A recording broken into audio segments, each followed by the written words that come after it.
Assalamualaikum warahmatullahi wabarakatuh. Selamat malam. Perkenalkan, nama saya Muhammad Eka Setiaji dengan NPM 33321900068, mahasiswa Teknik Elektro 2019. Pada kesempatan kali ini saya akan menjelaskan mengenai tugas akhir dari mata kuliah basis data. Di sini saya mengambil topik mengenai perancangan basis data atau database pada kasus penjualan secara umum. Untuk rancangannya sendiri kurang lebih seperti ini, di mana di sini saya mengasumsikan terdapat 5 buah entitas ya, atau ada 5 buah tabel utama di mana terdapat entitas barang, transaksi, kemudian pembeli, supplier, dan juga karyawan. Untuk hubungannya sendiri yang terjadi antara satu entitas dengan entitas lain kurang lebih seperti ini. Misalkan untuk kasus pembeli dengan transaksi, pembeli dapat melakukan transaksi di mana pembeli dapat melakukan banyak transaksi, sementara dalam satu transaksi hanya terdapat satu pembeli saja. Itu kan biasanya kan emang logik penjualan struk kayak kita di minimarket kurang lebih juga seperti itu. Nah, kemudian relasi selanjutnya itu antara transaksi dengan barang. Di sini transaksi dalam satu transaksi dapat terdapat banyak barang. Sementara banyak barang terdapat dalam satu transaksi. Jadi kurang lebih relasi yang terbentuk juga akan seperti itu. Nah, kemudian barang dengan supplier. Barang pasti memiliki supplier, di mana batasan yang terjadi itu adalah banyak barang banyak barang dapat disuplai oleh satu supplier, sementara banyak barang dapat memiliki satu supplier, dan satu supplier dapat memiliki banyak barang. Kurang lebih seperti itu relasi yang terbentuk. Nah, selanjutnya antara transaksi dengan karyawan, di mana di sini relasi yang terbentuk adalah many to many, banyak transaksi dapat didata oleh banyak karyawan. Nah, kurang lebih seperti itu. Nah, kemudian untuk PK-nya atau primary key-nya sendiri, itu di tabel barang ada ID barang, sementara di tabel transaksi ada ID transaksi, dan tabel pembeli ada ID pembeli. Kemudian di tabel supplier atau entitas supplier terdapat ID supplier, dan yang terakhir tabel karyawan atau entitas karyawan terdapat ID karyawan. Nah, untuk origin key sendiri atau istilahnya itu kita mengambil yang digunakan untuk mengambil data dari entitas lain itu ada kasusnya di transaksi sama di barang ya.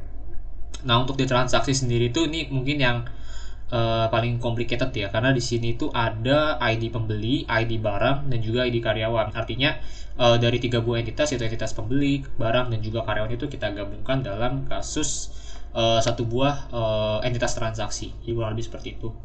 Untuk perancangannya ini saya gunakan ERD Plus. Sebetulnya bisa ya menggunakan perancangan langsung di PHP MyAdmin, cuman saya menggunakan ERD Plus di sini. Atau mungkin bisa juga menggunakan Microsoft Access ya untuk membuat rancangan ERD design ya, atau rancangan tabel ya, kurang lebih seperti itu. Oke, selanjutnya saya akan memberikan penjelasan mengenai bagaimana cara kita melakukan pembuatan database ya, secara umumnya. Di sini saya akan gunakan saya gunakan itu adalah ini ya, saya menggunakan SAMPP ya, karena saya gunakan Apache dari sini. Nah, kemudian saya menggunakan, sebenarnya bisa pakai CMD, cuman saya gunakan CMDR karena lebih enak aja sih dilihatnya sih. Sebenarnya sama aja ya, mau kita pakai CMD atau CMD itu hasil sama aja. Nah, pertama kita pastiin dulu di mana kita meletakkan SAMPP-nya. Oh, saya taruh di local disk C, berarti cdc SAMPP mysql bin mysql min-u root. Nah, kalau seperti ini berarti kita udah masuk ke kita udah masuk ke si server ini ya, server dari database ya, atau si MariaDB di sini. Nah, ini bisa kita akses kalau misalkan si SAMPP ini si Apache sama SQL kita aktifin, gitu kayak gitu. Nah, sekarang kita lihat database-nya. Nah, sebetulnya di sini saya udah buat database nih yang DB toko furnitur sukses ya. Sebenarnya saya udah buat, tapi saya coba bikin database baru lagi. Ya, saya coba bikin database baru lagi. Create database, misalkan contoh jual. Oke, kita cek lagi soal database lagi. Contoh jual ada ya. Oke, sekarang kita coba gunakan use contoh jual database exchange. Oke, sekarang kita coba buat table ya. Nah, cara buat table tuh kurang lebih seperti ini. Create table. Misalkan namanya karyawan deh. Kita contoh aja karyawan gitu ya. Karyawan. Apa ini ya? Sebentar. Karyawan, misalkan ID karyawan ya. INT auto increment. Oke. Kemudian nama karyawan varchar. Typo enggak ya? Oh, enggak ya. Varchar. Misalkan kita limit di 60 karakter. Not null.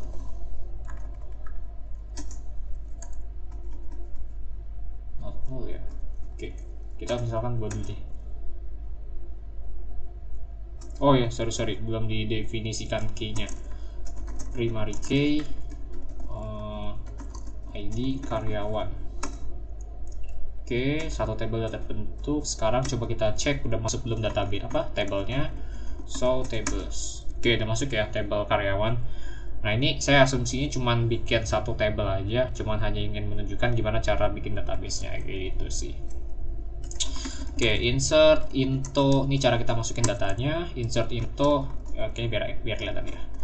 Insert into karyawan values. Nah, ini kita urutin aja nih. Tadi kan ID-nya kan kita bikin auto increment kan, berarti dia tuh auto nambah sendiri atau generate angkanya gitu. Null. Kemudian nama karyawan misalkan Muhammad Eka. Misalkan. Oke, query dapat ditambahkan. Kita coba select from karyawan. Oke, udah masuk ya. Nah, kurang lebih kayak gitu untuk menambahkan database, menambahkan data ke database itu kayak begitu ya. Nah, sekarang coba kita pakai database yang udah kita buat sebelumnya, itu mengenai database penjualannya. Nah, untuk database penjualannya sendiri saya tadi namakan, saya biar nggak lupa. So databases use db toko furniture sukses. Oke, databases change show tables. Oke, di sini coba saya tampilin dulu aja ya semua datanya. Select from barang, kemudian select from karyawan, kemudian select from apa tadi itu, pembeli, select from supplier. Yang terakhir itu transaksi.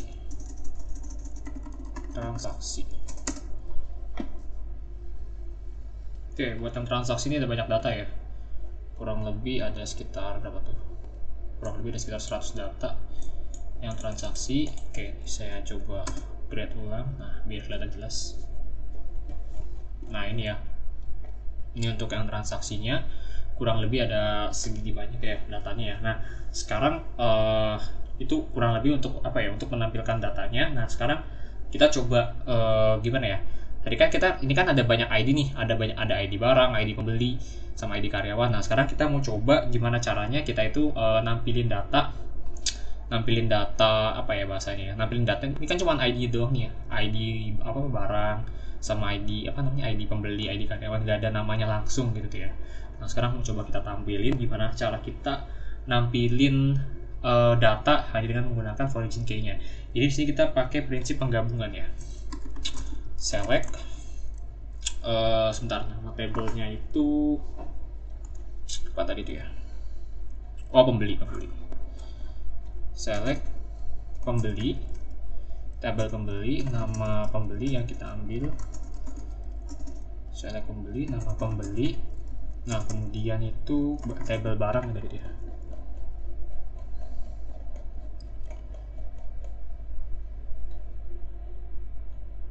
Barang, nama barang, nama barang, Nah, kemudian yang kita pakai lagi itu ada, oh ini ada jumlah beli, ini bisa deh. Transaksi, jumlah beli ya. Jumlah beli, kemudian transaksi, tanggal transaksi. Kemudian yang kita gunakan lagi itu ini apa nih? ID karyawan ya, ID karyawan, nama tabelnya itu kan karyawan, tapi kita namanya dulu ya. Oh, nama karyawan. Karyawan titik nama karyawan. Oke. Nah, setelah itu kita kita gabungkan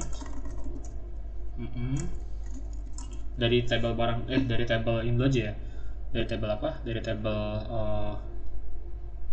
pembelinya dulu aja. Dari tabel barang tuh nggak apa deh. Dari tabel barang join to transaksi on barang titik ID barang sama dengan transaksi titik ID transaksi. Join pembeli on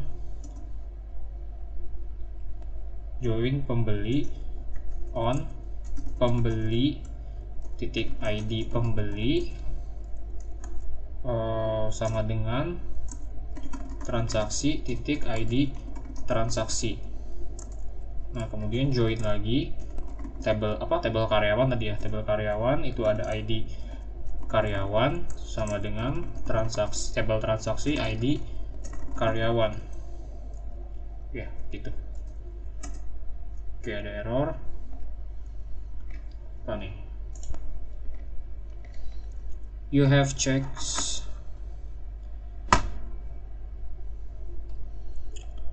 You have an error. Syntax checks manual MariaDB very simple. Next near.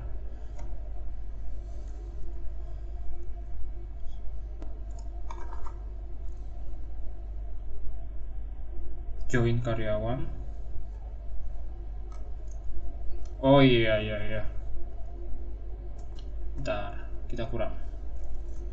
Join karyawan on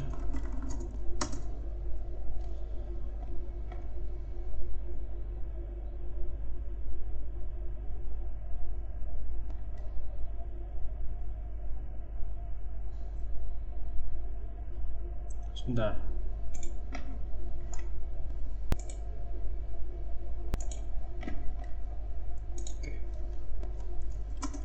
Oke.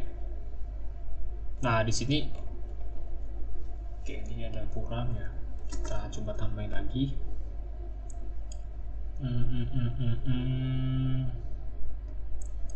Kita coba tambahin ya. Nama karyawan, tabel transaksi, tadi tanggal transaksi. Nah, oke ya. Tidak muncul. Nah, kurang lebih query-nya seperti ini ya, untuk query-nya. Nama pembeli, nama transaksi, nama barang, jumlah beli dan semacamnya. Ini nama pembelinya kita urutin, nama karyawannya juga sama kita urutin gitu ya. Nah, ini emang cuma namanya emang identik sama ya, karena emang saya cuma ngerubah ID-nya doang ya. Itu karena biar cepat sih waktu itu hitungannya. Tapi kita tetap jumlah transaksinya ada 100 ya, ada jumlah 100 transaksi. Dan misalkan ini kita cek juga misalkan itu transaksi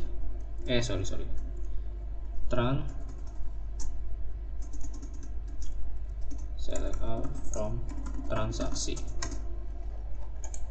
ya, ini juga ada 100 data ya, jadi sesuai ya untuk ininya untuk jumlah transaksi yang diminta juga sesuai. Hanya saja mungkin memang namanya itu saya hanya merubah ID-nya aja, jadi mungkin beberapa identik sama, tapi secara prinsip mekanikalnya dia bisa sih gitu kayak gitu. Nah, itu untuk proses buat nampilin datanya. Nah, sementara kalau misalkan tujuan dinner join itu kan kita hanya untuk menggabungkan tabel X dengan tabel yang lainnya ya gitu tuh. Nah, ini saya menggunakan perintah join itu begitu.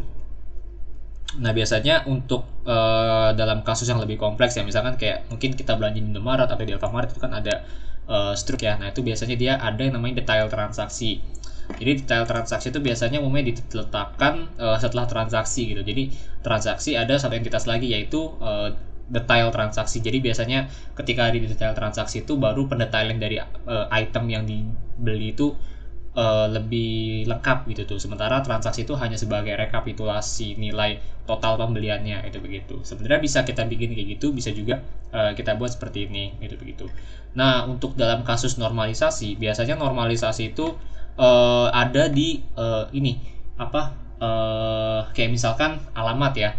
Nah biasanya itu kan karyawan itu kan pasti dia punya alamatnya ya, punya alamat masing-masing. Nah sometimes kadang kita tuh kan masukin satu atribut itu kan hanya sekedar alamat aja nih, kayak gini alamat karyawan gitu tuh. Nah harusnya alamat karyawan ini kita pecah jadi kota, provinsi, kabupaten, atau postal code, kode pos gitu. Nah kalau misalkan kita lakukan seperti itu namanya masuk ke proses normalisasi.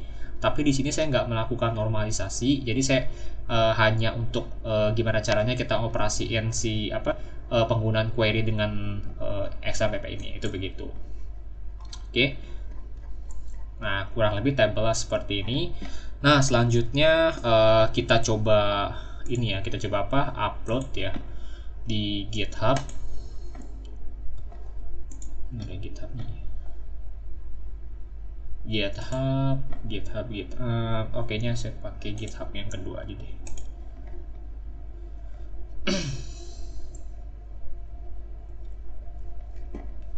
Oke. Untuk buat menggunakan GitHub ini pastiin juga udah ada Git base ya sebenarnya. Nah, Git base lagi Git. Nah, pasti download Git ini dulu nih, pastiin dulu. Downloadnya yang Windows ya. Kalau yang Windows download yang Windows, jangan yang Windows download yang macOS. Ya nggak jalan kalau kayak gitu. Oke. Nah, sekarang ke GitHub-nya, pastiin daftar dulu. Daftarnya juga gampang sih, kayak daftar Facebook aja. Saya pakai Git yang kedua.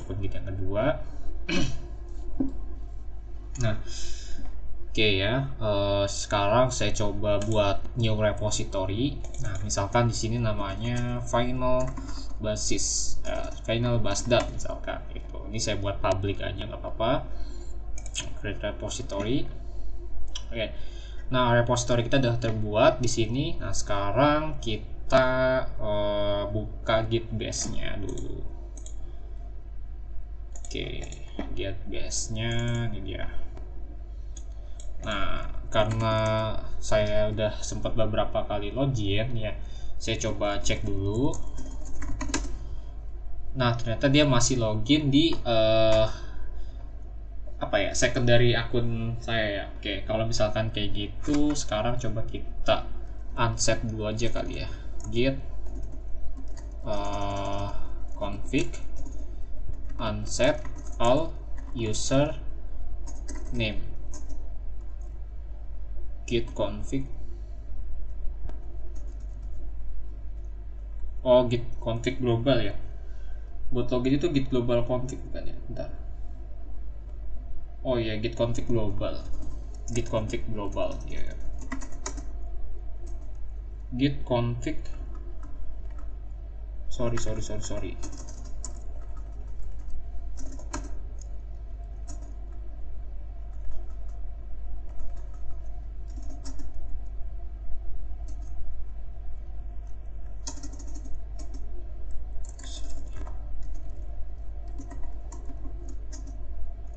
Oke. Unset user email.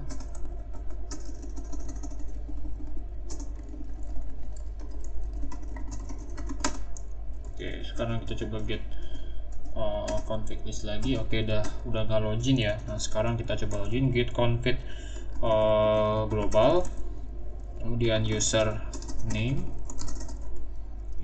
itu Muhammad Eka 13. Kemudian user email muhammadekapros13@gmail.com. Nah, kemudian kita cek lagi git config list. Oke, udah masuk ya. Nah, di login. Nah, sekarang kita move ke sini ya. Oh sorry, belum diekspor ya, lupa.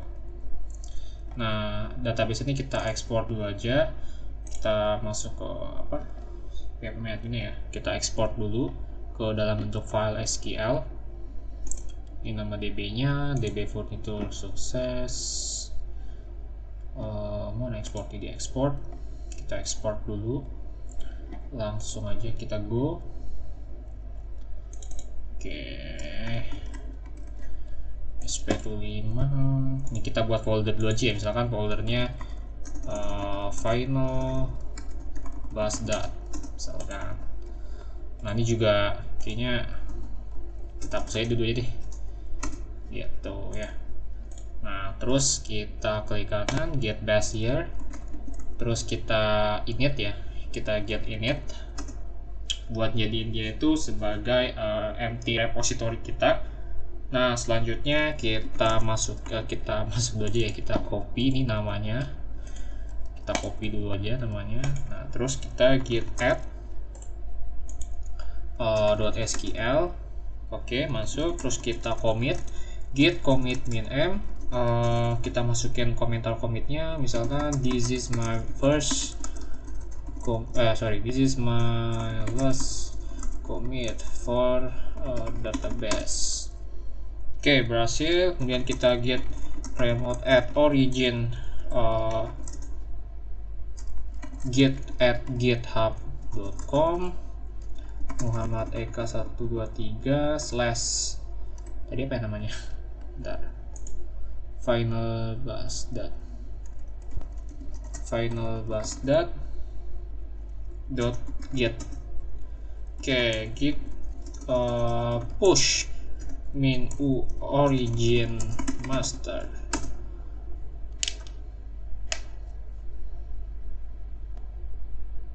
Masuk gak?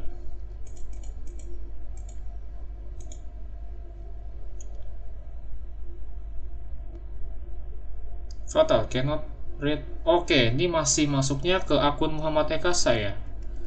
Tadi perasaan udah di logout deh. Di net dia masih masuk ke akun saya yang pertama ya. Oke, kalau gitu kita get config global dari waktu buat logoutnya unset user name Mu Eka SA. Coba kita git push min origin master, bisa nggak?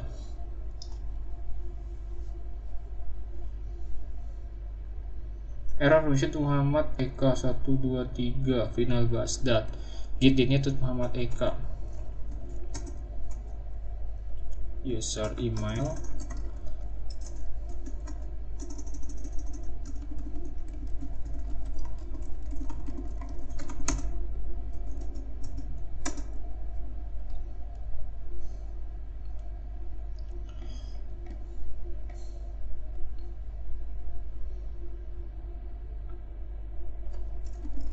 Git remote remove origin master.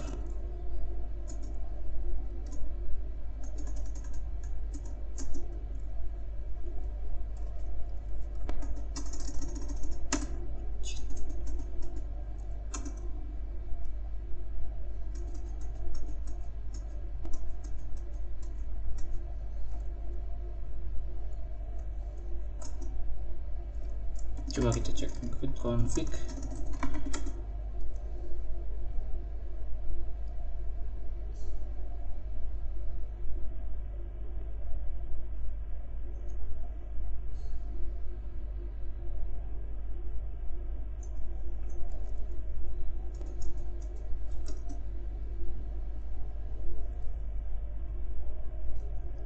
Muhammad Eka 13 git deniat tuh Muhammad Tumuh Eka SA.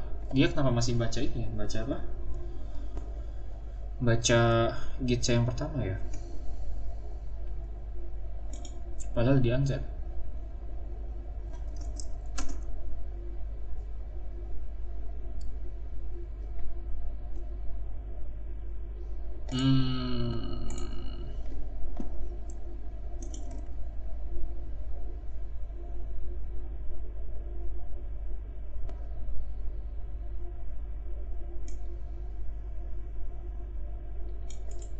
Coba kita copy.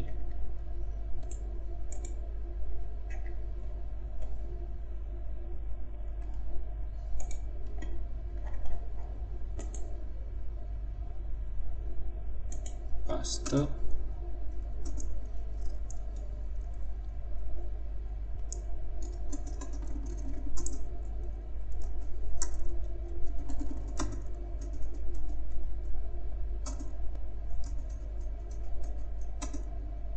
Masuk ke coba.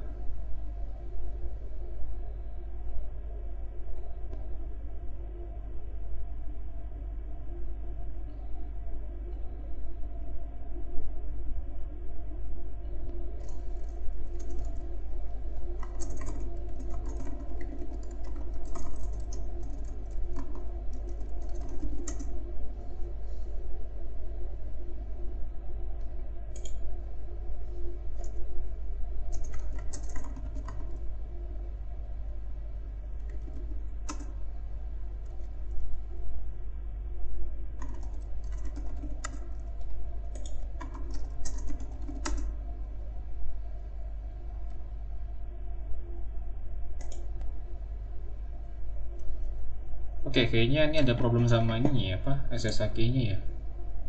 Coba kita cek dulu. SSH GPS. Padahal kayaknya pakai yang terbaru deh. Oke, kalau gitu kayaknya kita ganti kitnya aja kali ya. Saya pakai kit yang kedua, yang biasa saya pakai kalau gitu. Ini kalau gitu kita exit dulu aja.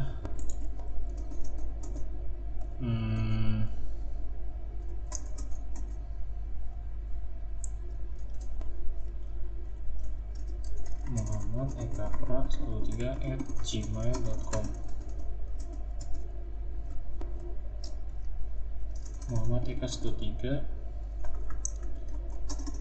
username,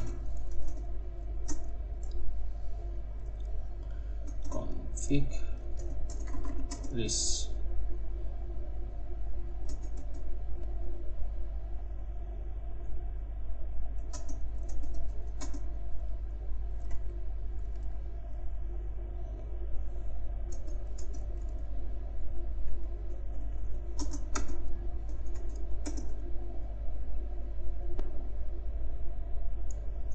Muhammad Eka 13. Oke, coba kita singin aja deh. Ini kita ganti gitnya. Kita buat repo baru aja ya, repo baru di sini final basdat misalkan. Oke, kita public.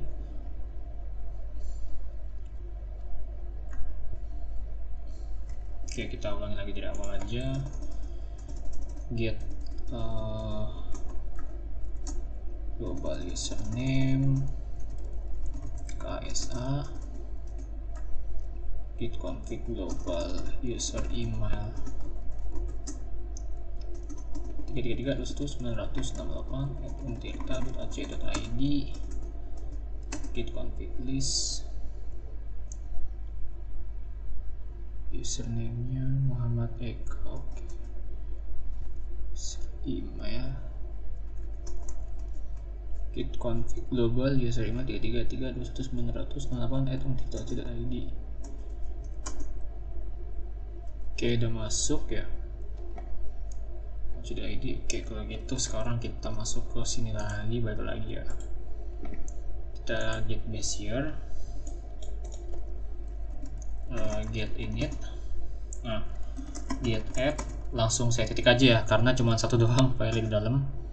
Oke, setelah itu get commit min m, this is my last commit for database. Oke ya, udah bisa. Kalau gitu sekarang kita git remote at origin, git at github.com mueksa/finalbasdat.get. Oke, git remote remove git remote remove origin. Nah, git push min u origin master.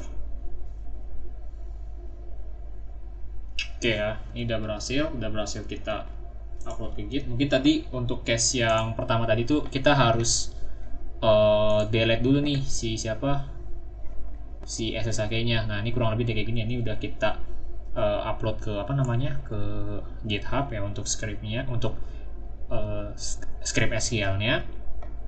Kurang lebih seperti itu. Nah, terkait dengan permasalahan yang pertama tadi, itu sebenarnya bisa diatasin dengan cara kita hapus si SSH-nya dulu, terus kita generate ulang. Sebetulnya saya juga pernah mengalami, cuman karena prosesnya lumayan, ya akhirnya saya pakai akun GitHub saya yang kedua aja, jadi biar cepat gitu tuh. Ini sebenarnya bisa nih dihapus dulu kayak SSH-nya, nah terus kita regenerate ulang dari Git base untuk kayak si SSH-nya ini, itu begitu. Oke. Jadi sampai di sini saya rasa sudah cukup ya untuk proses dari si Git cara kita query data seperti apa dan gimana cara kita menggunakan Git-nya itu gimana. Saya rasa udah cukup sampai di sini. Mungkin demikian video yang dapat saya jelaskan. Kurang lebihnya mohon maaf apabila ada kesalahan. Wassalamualaikum warahmatullahi wabarakatuh.